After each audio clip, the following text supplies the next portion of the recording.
Hello' everyone, ইয়াৰ আগৰ mini blog এটা দিছিলোঁ সৰস্বতী পূজাৰ। যদিহে আপোনালোকে চোৱা নাই চাই ল'ব। আৰু আমি সৰস্বতী পূজাত ফ্ৰেণ্ডছখিনিয়ে লগ হৈ ক'ত গ'লোঁ তাকে ভাবিলোঁ আপোনালোকৰ সৈতে অকণমান শ্বেয়াৰ কৰোঁ। আমি গৈছিলোঁ ভেনিলা গ্ৰেইনত।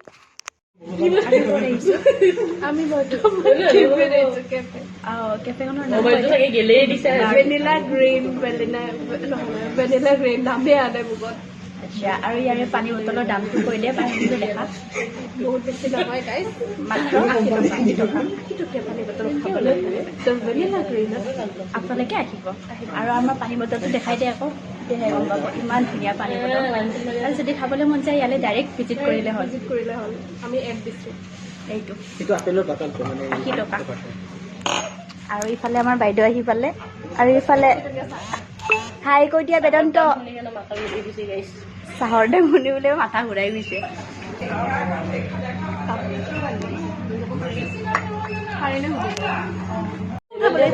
আমি ইয়াতে বাছত পইচা মানি মেটাৰ্ছ গাইজ, মানি নিয়ে এতিয়া আমি বাছৰ পইচা নাই। আৰু এইটো তাইক দেখাচোন কি কৰি আছে এইবিলাক, তাই অভদ্ৰটো